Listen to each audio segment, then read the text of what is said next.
Hi everyone, Carey here, and in this video I'm going to go through how to put together the charging port assembly for BB8 or BB9e. And some of you are probably wondering what that is. Well, I got tired of opening up BB8 to get inside to get to the batteries. It's really a pain.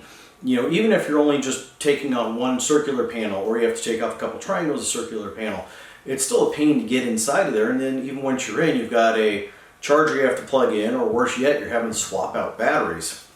I didn't like that because I wanted to be able to have not only ease of charging, but at the same time I want to be able to have them on display and charge them if it's allowed at that event. So I wanted a way to be able to do that. And what I came up with is if you look at the triangle panel, they have like a circular, or not circular, but kind of a almost rectangular cutout, for lack of a better word. It's called a bucket handle. I made it so that way on my thin panels, that's actually designed on one of them, so that way that piece is removable. And what that does is it magnetically sticks a little piece in, and when you're ready to charge them, you pull that out, and this piece I designed magnetically sticks on. And it looks, or at least I kind of designed it to be Star Wars-y-ish in design. And that way when it's stuck in place, and then there's this 10-foot cable which goes to your charger remotely, when it's stuck in place, it looks like it's supposed to be there. BB8 is on display and he's in the Star Wars universe. He doesn't have a hole in his side because you've opened it up to pull out the battery. And at the same time, you didn't have to take him off display to disassemble, to pull out the battery, to leave him disassembled for 2 hours, to put the whole thing back together to be able to drive him.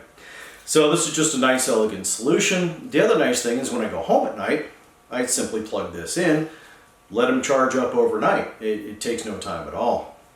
And at the same time, I think I've probably maybe opened up BB8 every 8 months now, and that's no longer for batteries. That's just simply because I want to get in there and tinker with programming or something. So in this video, we're going to go ahead and go through not only the parts that we need, but how to put the whole lot together. So let's get started.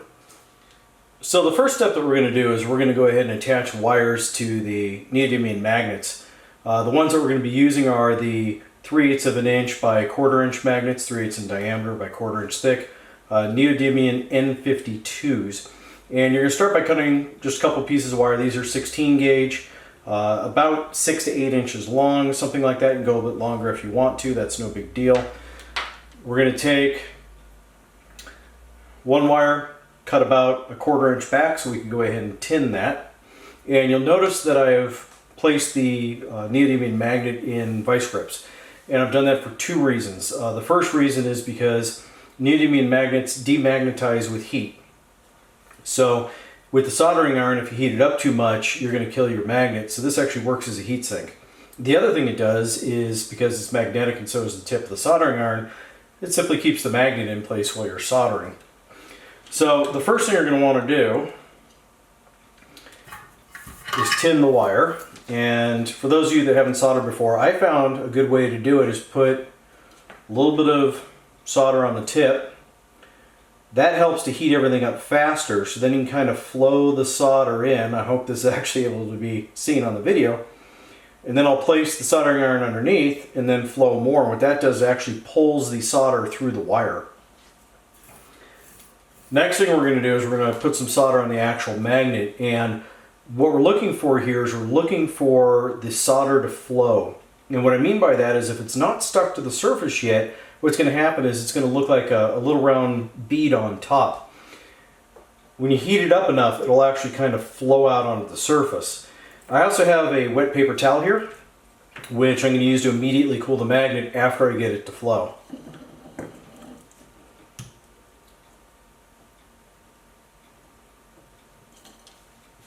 Right there, I could see it went out. Now I'm going to cool it down. And normally with the soldering joint, you wouldn't want to do this, but when we're talking about saving a magnet, it's kind of a must. Make sure when you're doing this you have a good quality soldering iron, something that is probably at least 60 watts, because if it's a lower wattage soldering iron, what's going to happen is you're going to spend so much time trying to get the heat into the surface, it's actually going to heat up the entire magnet and kill it. A higher wattage soldering iron can actually heat up the specific spot faster.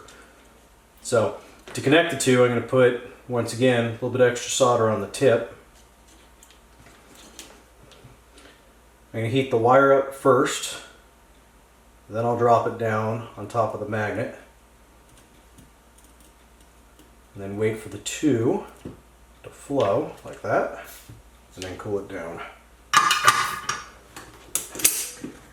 Pull it out of the vice grips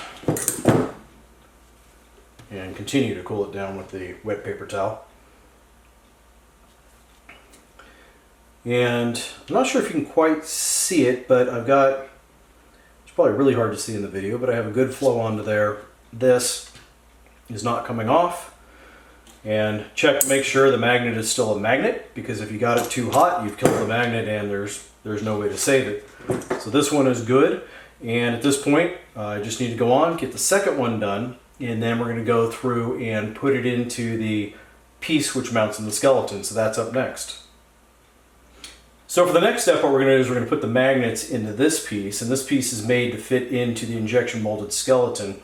You'll notice that I did label them positive and negative. And if you get the pieces, which I'm printing the SLA pieces, the magnet should fit right in, snug, slide right in with zero modification necessary, no sanding or anything. If you are 3D printing them, you might have to do a little bit of adjustment. So what you're going to want to do is push them in and get them beyond flat. And then what you'll notice is that the magnets do not follow the curve. That's intentional. They're actually on the same plane as each other. And the reason why is when the other piece, the coupler, sticks onto it, I want the screws to be able to go straight in and out to allow them to attach to the magnets. If I had them coming in at angles, you wouldn't be able to get a good connection to it. So what you're going to do is you're going to push them beyond flat, and then you'll back them down so that way one of the edges is flat with the surface, and the other edge will actually be countersunk in a little bit, which is perfectly fine.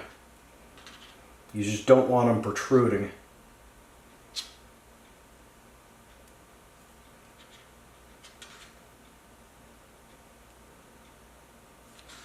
About like that.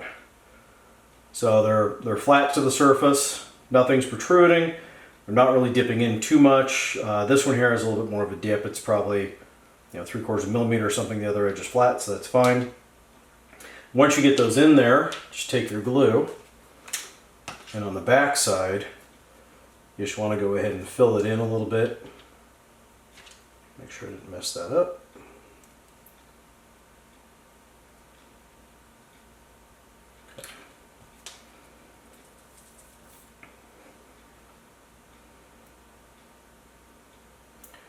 And just go ahead and fill that in, put a little bit where the wire is. This is in an area of the frame that the drivetrain will never hit, so you don't have to worry about it if you're just a tiny bit too high here. And I usually just fill the two chambers. And otherwise, this piece just set aside. Don't use accelerator on it, because accelerator tends to crystallize the joint and make it weaker. Just set it aside, because we're done with that for right now. So the next thing we're going to do is we're going to get our length of wire done. And this started out as about 11 feet. I usually have my son hold one end, I put the other end in a drill, and I spin it, shrinks down to probably 10 feet or so, maybe 10 and a half. But what it does is by twisting the wire, it makes it so that way it is less prone to kink, and at the same time it looks a lot neater when it's actually in the tubing. So I've gone through and I've spun that. The next thing I need to do is I actually have to put that into this braided loom. And usually the best way to deal with this is once you cut the end, it wants to start splitting. So just take a lighter and just heat the end. It's going to make it a little bit ugly, but what it does, it keeps it just from continually falling apart. So then you'll feed one end of your wire into here. Let me get this. And it should feed through pretty easy. But then it will get to a point where it doesn't want to feed anymore because it's getting resistance down here. So the best thing to do is if you take the tubing, hold from one part, and push, you'll see that you can suck more tube in. So you can keep it down here and just continually work your way down the wire. So you just push a section, you'll see it kind of bulge up, and then push the bulge along, and that allows it to work its way down the wire.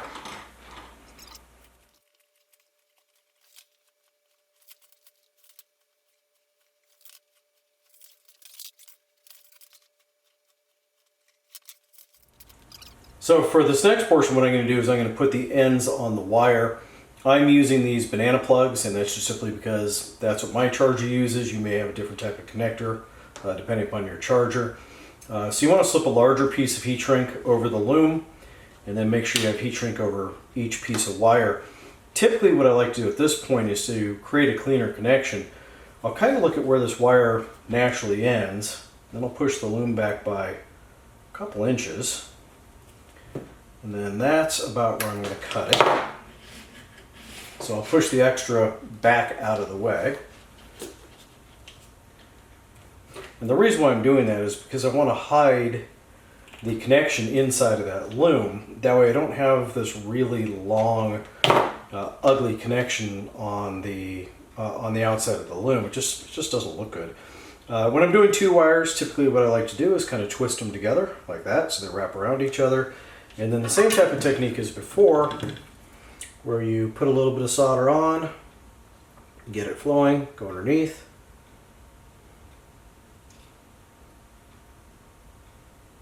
And come on, there it goes. And let it flow through. I'll do the same thing on the other one.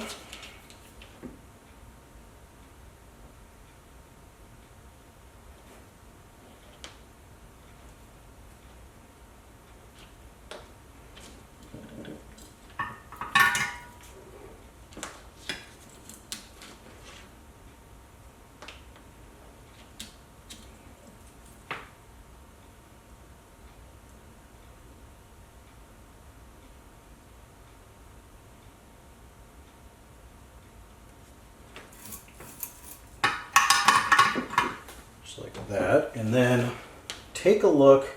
If there's any little sharp spots that stick up, clip them off with some flush cutters, because those could actually poke through the heat shrink, and we don't want a short in our charging cable. So now that that's done, we'll go ahead and slip this heat shrink back, center it on the connection if you can.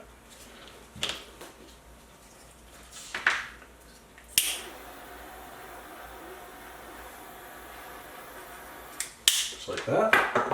And then we'll go back and we'll take our extra loom and we'll push it back forward again. And hopefully it'll just cover those connections.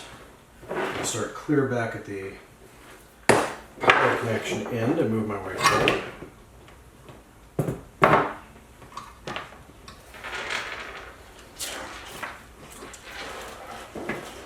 Just like that. So that's about what I want. Right there. I just want to cover those connectors a tiny bit.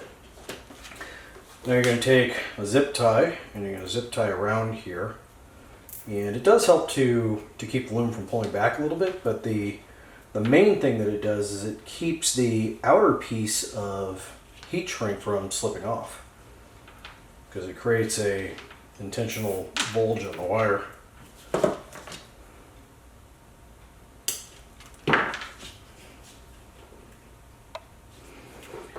I want to make sure you leave enough connection or enough area here so you can spread your connectors out.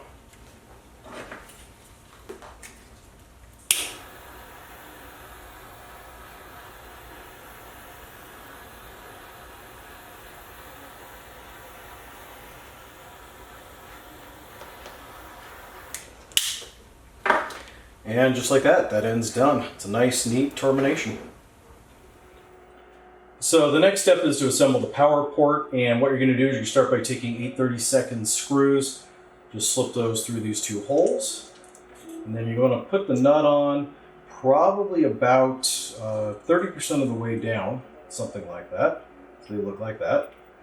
And then after that, what we're going to want to do is put some solder on here, and this is once again where you want to have a high-powered soldering iron, because if you don't have enough power, you're literally not going to be able to heat it up enough to get the solder to flow. The screws are a bit more difficult because they are so thick. The higher the power, the better off you're going to be.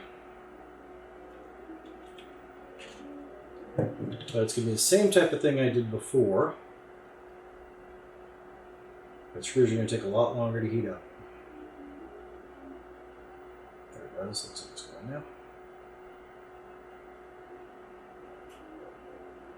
Okay, so that's actually on there. And then once again, I'm going to cool it down. I'm doing that simply because I don't want to melt out my plastic.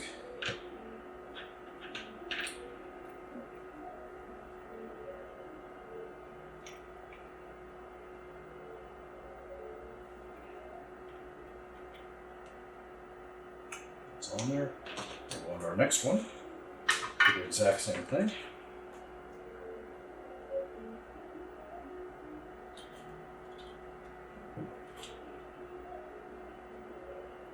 And if you have any soldering rosin or flux, it might also help with this. I was trying to do this with things that people may already have. So I am using a solder with a rosin core built in, or flux built in.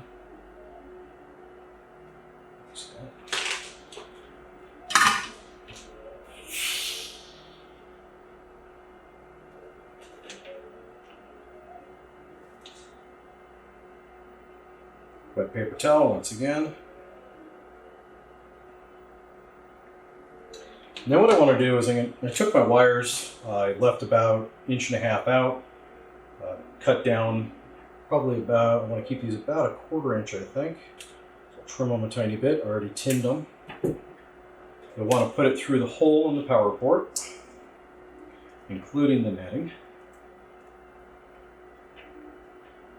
or wire loom protecting, not netting. Slip that through. This is able to slip back and forth, which is exactly what we want. On here, I did actually label positive and negative so you know which terminal to go to. I'll try the best way to position this so you guys can still see while I can actually solder. We'll try it this way.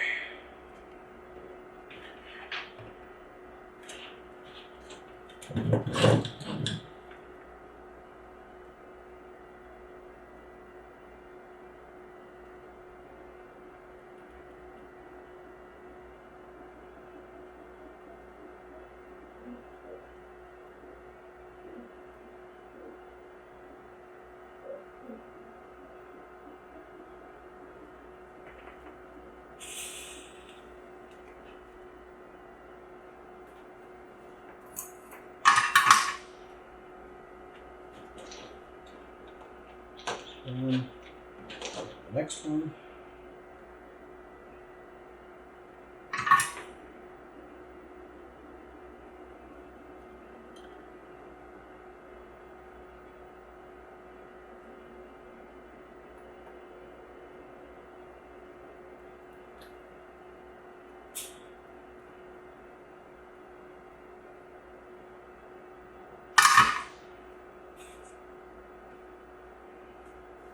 I'm not sure if that last one stuck on one.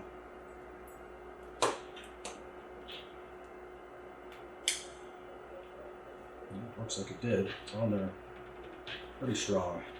Don't think those are going to come off on their own. So then you want to trim off any extra.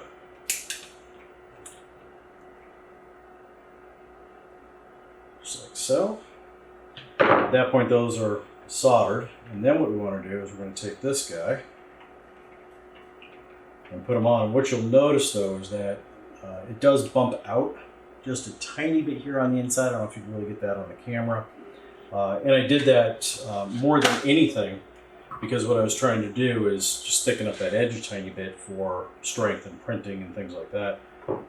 And this has to go, the whole edge has to go over the nuts like that, which should allow these guys to free float a tiny bit.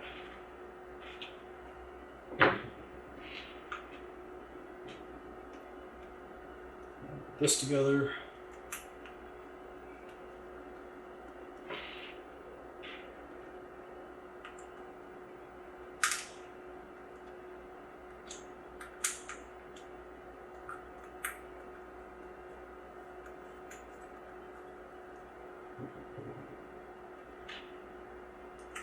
3 screws.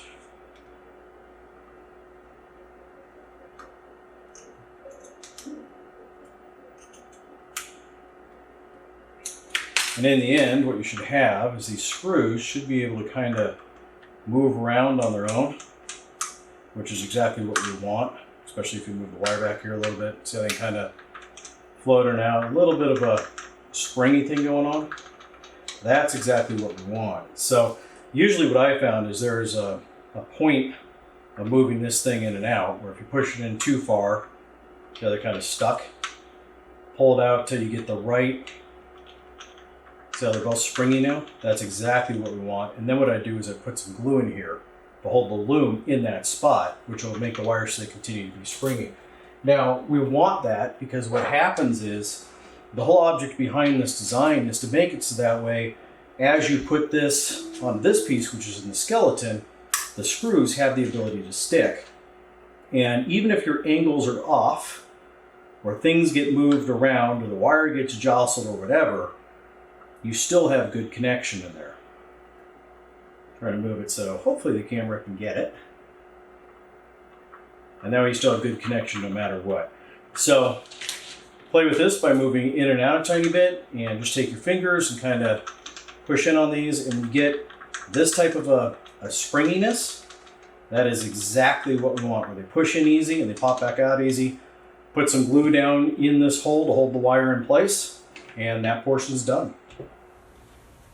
So the next thing we have to do is we have to put our 1/2 inch by 1/4 inch magnet down into this hole. Now we don't want to glue it to the bottom, we want to glue it to the sides. So just put a real thin layer, and it does fit nice into the SLA prints, so it really doesn't take much to hold it in there at all. As a matter of fact, I'm going to make sure I don't have any glue on the face. And then just push that into the hole until it's fully seated, like that. And we'll wipe off the extra. And that's all there is to that. It doesn't have to be perfectly flush. I mean, this is back just a hair. That's okay. So for the very last portion, what you're going to want to do is you're going to want to pick where your transducer is or where your axle is, and you're going to want to select one of the 3 spots where this would fit. And a lot of that's going to come down to how you have your wiring coming down the axle.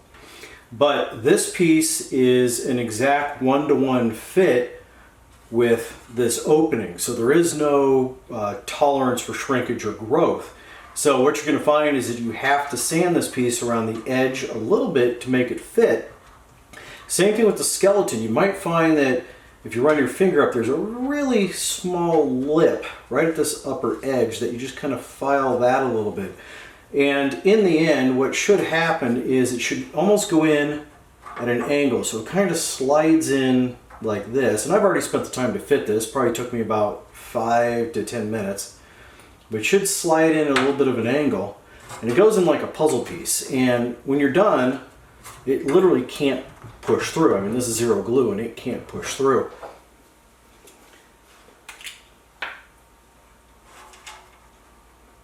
A little bit of glue.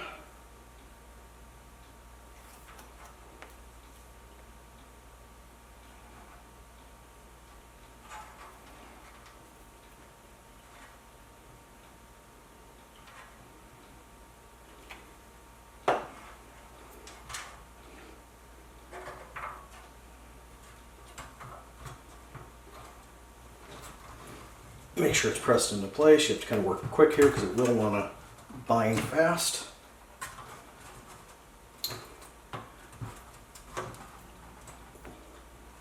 You want to make sure that it's flush.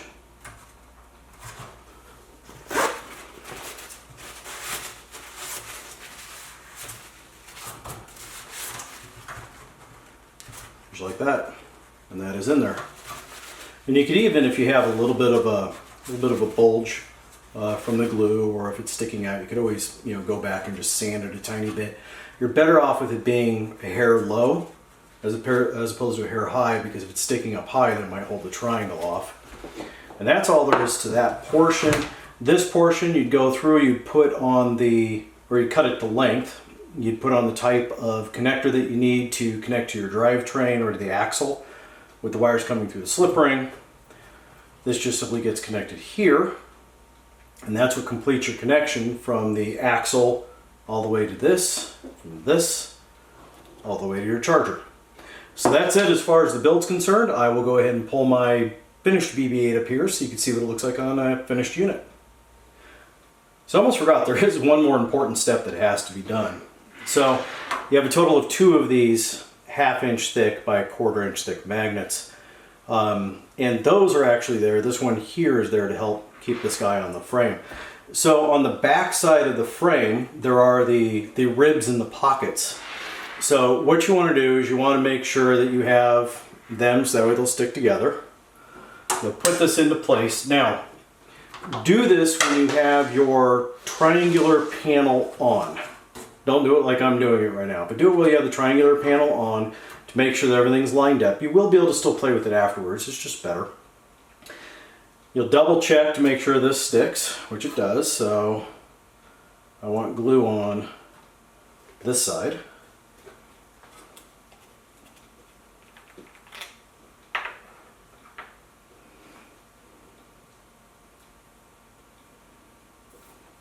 And you're going to want to put an ample amount of glue on here because we want it to make sure we get really good connection. And then from the inside, it'll find its own natural home inside of the frame, like so. And now, see if I can maybe spin this around and still keep it on camera. I don't know if that's even a... Not sure when and if I'm even getting this on camera, but I'm trying. So right here, see if I can get that. I'm just going to move a little bit because I can't really see what the camera's doing, so I'm guessing my way through it. But the magnet's glued right inside of this rib area.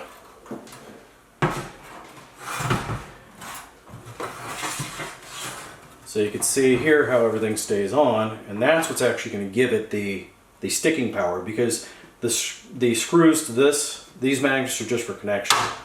So the other magnets, the one hiding behind here and this one here, are the ones that actually give it the ability to hold on there really well.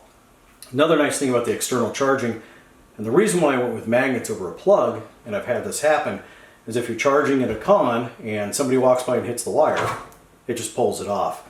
If you actually have hard connections in here like a plug, what'll happen is you rip the hard connections out.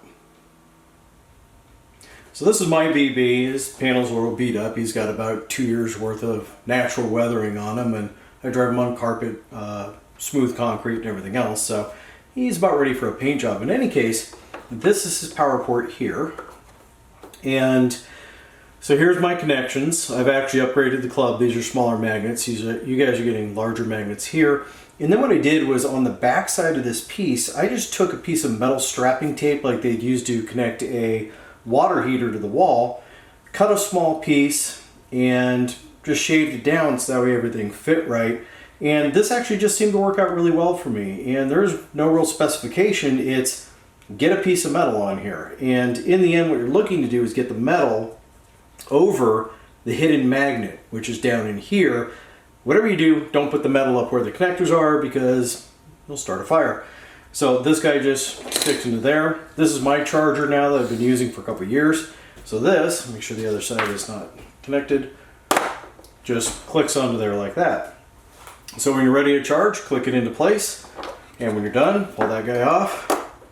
This goes right into here and you're ready to roll around.